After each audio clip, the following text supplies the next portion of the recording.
Olá, estamos no terceiro episódio da série Mulheres que Fazem o Futuro. A convite da Feluma, hoje eu vou entrevistar a Marta, que é a mãe da Malu, a esposa do Adilson, é também a nossa supervisora de hotelaria do Instituto de Olhos e vai contar pra gente do trabalho invisível que acontece dentro de casa, acontece na sociedade e acontece também dentro dos hospitais. Um prazer te receber, Marta. Marta, obrigada por ter topado mais esse desafio da Feluma de fazer algo que a gente não está muito acostumado, né? Eu não estou acostumada a entrevistar, não sei se você está acostumada a ser entrevistada. Eu sou muito feliz de estar aqui com você. Me conta quem é a Marta. Eu que agradeço o convite, né? Eu fiquei bastante lisonjeada. A Marta é uma pessoa que está na instituição há quase 15 anos, né? Eu entrei para trabalhar na portaria, entrei inclusive para tirar férias de uma pessoa, então eu entrei assim por um período determinado e estou até hoje. Minha trajetória na Feluma, eu comecei na portaria, né? Depois eu fui promovida para o cargo de guarda patrimonial, depois assistente da hotelaria, encarregado e há 3 anos eu estou no IOCM, que eu ficava no HOCM, e aqui eu estou como supervisora de hotelaria. Quem é a Marta fora da Feluma? Como é que a Marta criança chegou aqui na supervisão da hotelaria? Tá. A Marta criança era uma pessoa totalmente tímida, jamais estaria aqui nesse momento para uma entrevista, nunca, jamais.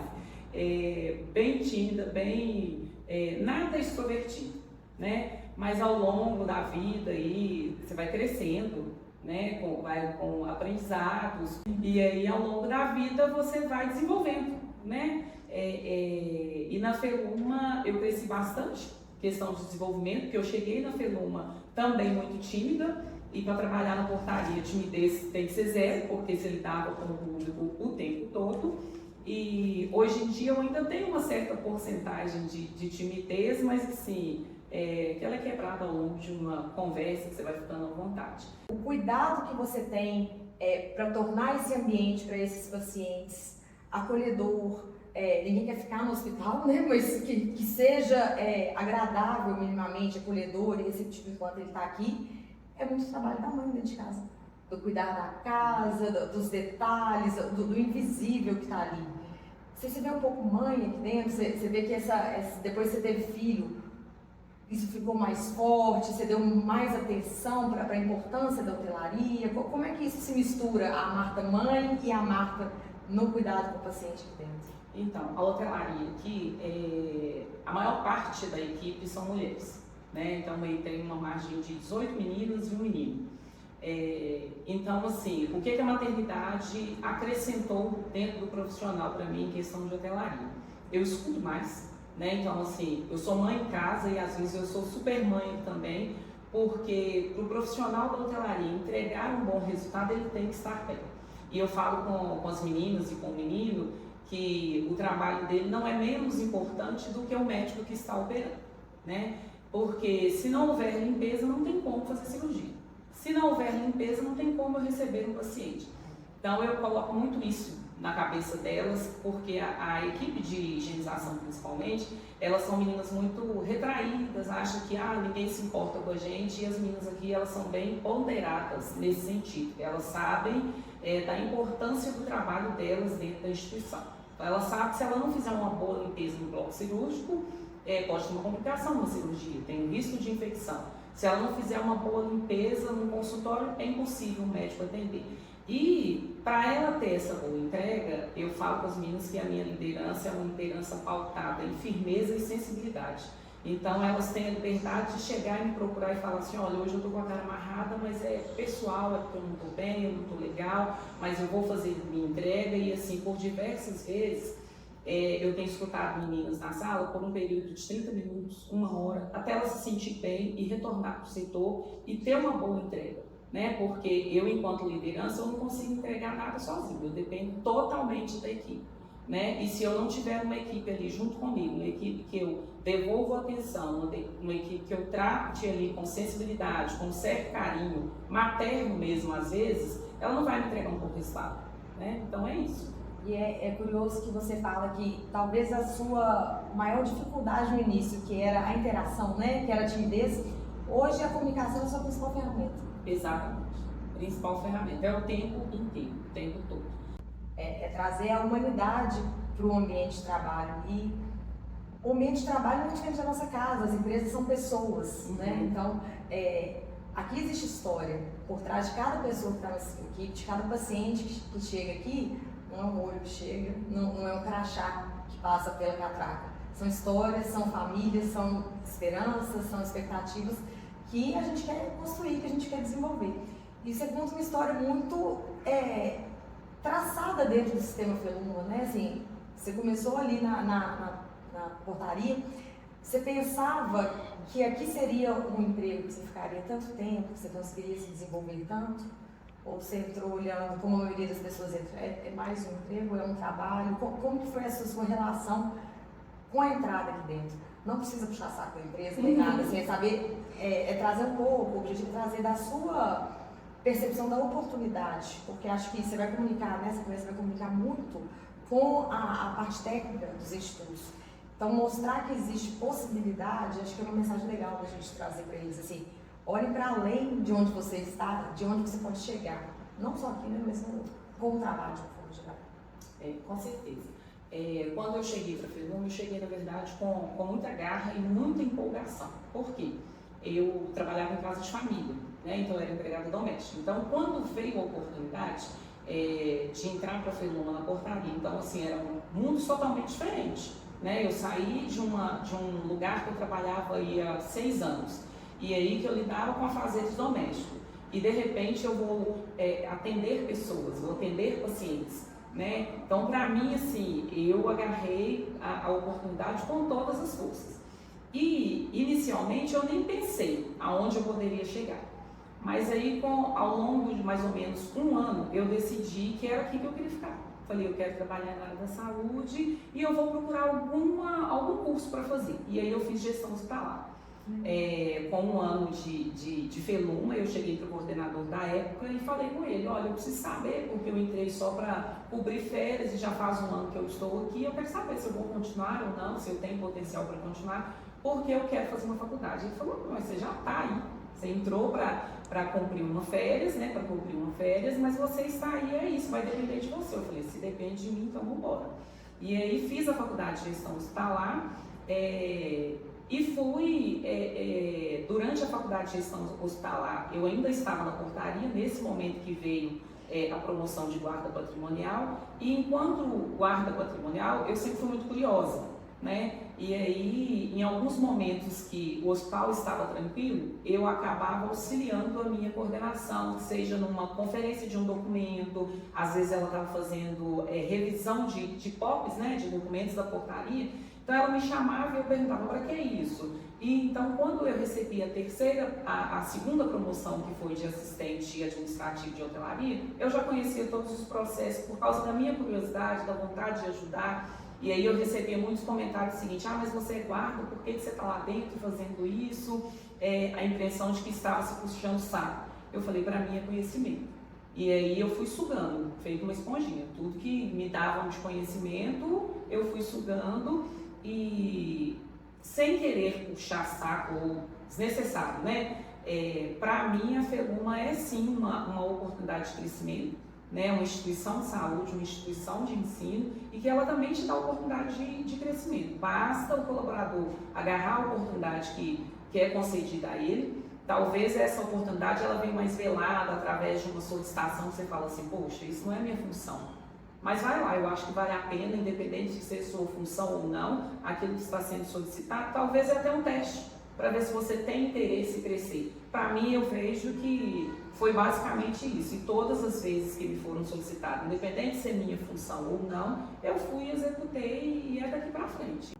Você teve apoio aqui dentro para estudar, para se desenvolver, para aprender novas habilidades? Como é que foi isso? Então, durante o processo que eu entrei para a faculdade, eu tive muito apoio da minha coordenação na época, porque eu era plantonista, então era 12/36. Então, quando a minha aula estava começando, eu estava finalizando o plantão no hospital. E isso não impactou muito durante o período da faculdade, mas em dias de provas eu era liberada para sair mais cedo, sabe, para execução dessa prova. Às vezes que eu precisei pesquisar algum documento institucional para agregar conhecimento, discussão dentro da faculdade, isso foi mudado também, sabe? Então, assim, em todas as etapas da minha vida, a FELUMA sempre foi muito parceira, inclusive durante a pandemia, né, que eu estava gestante, no final da gestação eu tive Covid, fui acolhida, né, deu tudo certo, fato é que a gente está aqui, estamos aqui. Eu também tenho uma filha de pandemia, minha filha nasceu dia 8 de março, e aí dia 15 a gente fechou a cidade, então assim, nenhum preparo para a pandemia, de repente sumiu todo mundo, sumiu todo o apoio, e nessa hora que fica muito claro como que a gente precisa do entorno, né, como que a gente precisa do invisível. Eu achava que precisava só de uma mãe para cuidar de um filho, e quando não tinha ninguém, falei, vou ter que dar conta, mas cadê todo mundo, né? Cadê a sustentação invisível que estava ali por baixo? É engraçado que você me conta a sua história, que você trabalhava em casa de família, e aí você veio para portaria, você veio para hotelaria, no hospital universitário.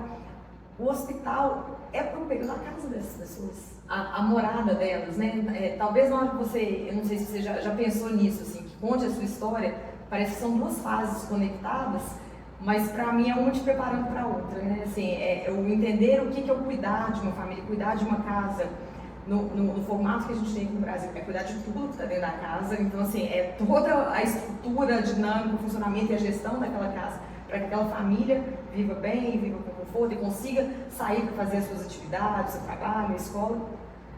E isso, na hora que você vem para o hospital, isso é escalado, né? Assim, é um trabalho de tornar morada, ainda que transitória, para essas famílias, e que seja completo, como a gente tem falado, que seja acolhedor e que não seja mais um problema para quem está no hospital, né? Se a gente não vem no hospital passeio, a gente vem porque tem algo a ser resolvido, tem alguma fragilidade que a gente está cuidando. Então, se a gente puder tornar isso mais suave para o paciente, para quem se relaciona com ele, é muito importante, é muito impactante até na evolução, né? Assim, de como esse paciente se recupera. Então, agora, ao longo dessa conversa, eu vou olhando para a Marta, eu vou vendo uma super mãe, assim, eu olho que eu estou fazendo isso aqui, é uma casa, é o acolhimento desses pacientes.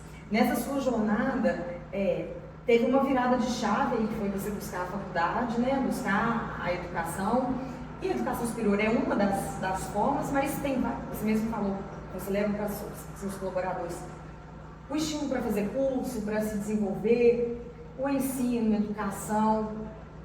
Que potência que você vê nisso, qual que é a importância de buscar o estudo? A gente não sabe tudo, mas a gente precisa estar minimamente aberto a aprender para conseguir crescer e se desenvolver. Sabe que nem todo mundo tem acesso.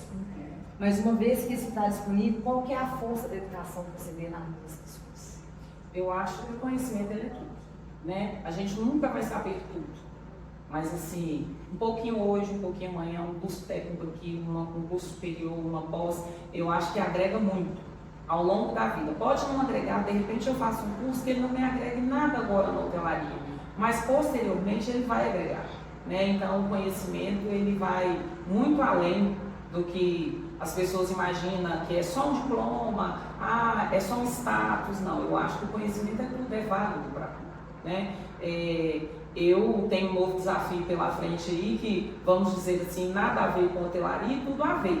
Eu falo que no próximo ano eu quero tentar o curso de psicologia. E aí, quando eu falo nada a ver com hotelaria e tudo a ver, porque eu escuto muito. Já me contou, começou contando isso. Eu escuto, gosto de ouvir, gosto de compartilhar histórias com as meninas, experiências. Então, eu falei assim, pode ser que não agregue agora, mas no futuro eu acredito que vai agregar muito. Para o meu conhecimento mesmo, até em lidar com pessoas, né? Eu acho que a psicologia, ela influencia muito nesse hábito de escutar o outro, né? De ter a empatia, da humanização mesmo, de saber ouvir, de parar ali as demandas, porque na maioria das vezes que eu escuto as meninas, eu estou assim com pilha de demandas, urgente mesmo, urgente também. Mas para mim a pessoa que está na minha frente, ela é mais urgente do que qualquer outra demanda, porque é ela que caminha ali junto comigo para entregar todo o resultado que é necessário.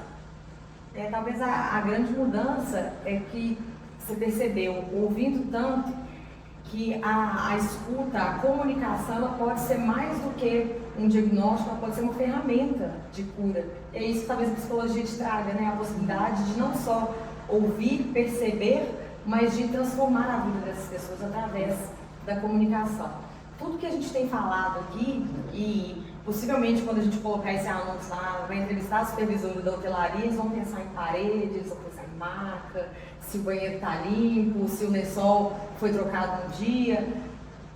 Mas vem muito de uma sensibilidade, né? Você tem uma equipe feminina, você é uma mulher liderando outras mulheres, num cuidado muito sutil que vai muito além do duro, né? Vai muito além do móvel, vai muito além da estrutura, que é a sensibilidade desse entorno. Você acha que isso é o fato de ser mulher, que tanto que o ser mulher, a sua equipe ser uma equipe essencialmente feminina, contribui para que vocês consigam entregar um bom resultado, que façam um bom trabalho no acolhimento desses pacientes? Eu acho que o fato de ser mulher ajuda, mas a maternidade agrega muito mais. Porque quando você se torna mãe, o olhar para o outro ele é diferente, né? O olhar para o outro, independente se é o seu filho ou não, ou que seja um colega de trabalho, eu acho que você fica mais humana, né? A sensibilidade ela fica mais à flor da pele. Então eu acho que o ser mulher agrega, né? Vem forte aí, mas a maternidade ela agregou muito mais. Até na interação, que eu tinha certa dificuldade no início, né? Igual eu falei com você, mas até na interação com o outro agrega muito mais. Ter uma filha, mulher dentro de casa, que você volta para casa, trazendo as suas experiências, as suas vivências, te impulsiona a buscar um curso de psicologia, a buscar se desenvolver? De que forma que a Malu te inspira nisso? Então, a Malu... Malu, eu fiquei íntima. É isso mesmo, é isso mesmo, Malu. A Malu, na verdade, foi a minha cura, né? A cura minha e do meu esposo. Porque, igual eu te falei, ela veio durante a pandemia, ela nasceu em maio de 2021. Eu perdi o meu pai em abril. Desculpa. Seu tempo. Perdi meu sogro em março. Perdi uma tia. Então, foi assim, óbitos seguidos, né? Eu perdi o meu sogro, que era uma pessoa muito próxima da gente. No dia 23 de março, perdi meu pai no dia 1º de abril e uma tia no dia 5 de abril. Então foram óbitos seguidos de pessoas assim, extremamente importantes na vida da gente. Nesse período, a Malu chegou, um mês depois a Malu chegou, e aí com a chegada da Malu, o meu esposo desenvolveu um quadro depressivo. E aí eu olhei em volta, eu não tinha ninguém, né? Eu tinha o meu esposo depressivo, fazendo tratamento, tinha uma bebê. A gente, quando o bebê nasce, você não sabe quem é você, quem é o bebê, né? Então, assim, vem aquela depressão do pós-parto. E aí eu olhei para a Malu e falei, agora sou eu. Eu preciso me reerguer, eu preciso ser forte, né? Por mim, por ela e pelo pai. Porque se eu me entregasse totalmente ao luto, à depressão, não estaríamos aqui.